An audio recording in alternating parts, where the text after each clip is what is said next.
Hi, I'm Helen Petrie, and my talk is called Talking About My Generation or Not, the Digital Technology Life Experiences of Older People.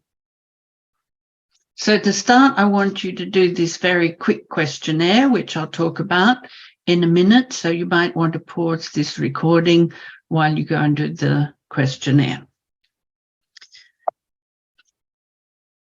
Oops, so the problem is about the aging of societies across the world and the fact that we need to use digital technologies to support older people, but I think we're making some mistakes in how we design those technologies in HCI.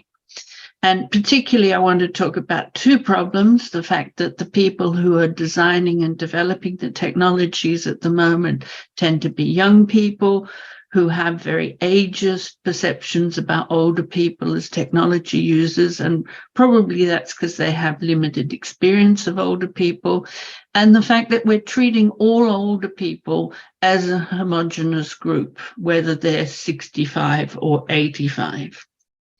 So the little questionnaire I got you to do, you saw a photograph and you had to rate how likely it was that person would use and be expert in different digital technologies.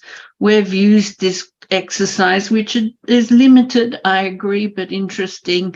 We've used it in the UK and in China, and we find very similar results in both countries, that young people think older people are not users and not expert with technologies in comparison to young people. And that's not a good basis for helping create technologies for these people, and increasingly not true. In terms of us as a community treating older people as all the same, I reviewed papers from AltCHI and found in 52 papers in the last 3 years, people studied a wide range of ages of older people, but no one looked at differences between different cohorts of older people.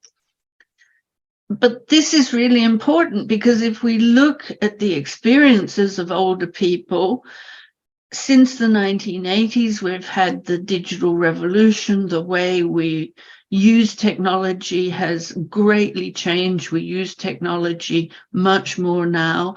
So the groups of older people will have potentially had different opportunities to interact with technology. And I think we need to use that in our analyses of what's going to help older people. So I want you to try another little questionnaire, thinking about the different decades from the 1980s to the current decade. What do you think were the key technological innovations in each decade? If you don't remember the 1980s, that's fine. Just put down what you know about. So again, you might want to pause this presentation while you have a go at that questionnaire. So from my very broad brush analysis, and I'm interested in what you guys have to say to make that analysis richer. From the 1980s, we had PCs come in, we had the World Wide Web, we all got onto email, smartphones, social networking, apps, virtual assistants, and most recently, the Zoom era of COVID. And perhaps the next thing is lots of AI if ChatGPT keeps on going. So that's the kind of lifespan, if you like, of the technological revolution. Now, to try and make this interesting to young researchers and developers, I've created a set of pastiche personas where I mix up well-known people with the potential lives of ordinary people, acknowledging that there's still going to be lots of variation in individual motivations and interest in technology of people of different ages. But let me show you these personas that I've created. So first of all, we've got Liz W., sadly no longer with us. She was born in 1926. She would have started work in 1944 at the age of 18 and would have retired at the age of 60 in 1986. If we look at her working life in comparison to the digital revolution from the 80s, we see there's no overlap at all. So she wouldn't have experienced digital technologies as we know them today until after she retired.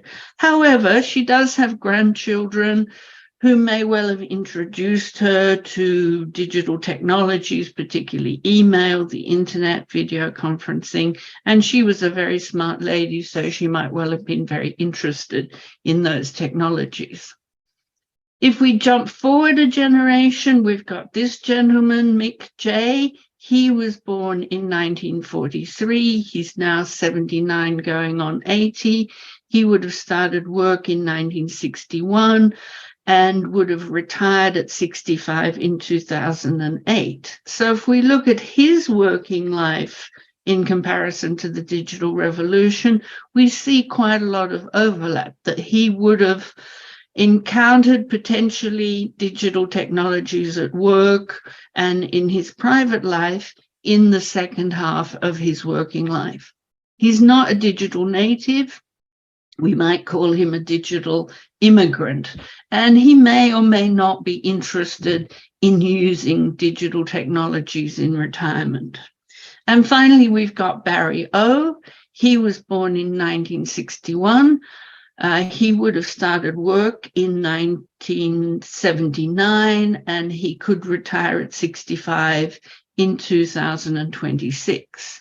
And if we look at his working life, now we see someone who has had digital technologies all through his working life. He's still not a digital native because he hasn't grown up with them.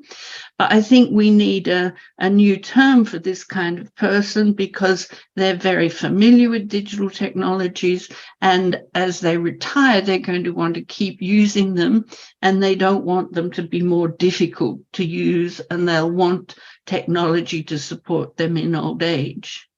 So the moral of the story is, I think, that we need a more realistic, rounded view of older people. We can't consider old age as one differentiated group. It's interesting that in gerontology, they divide people up typically into the young old, the middle old, and the oldest old.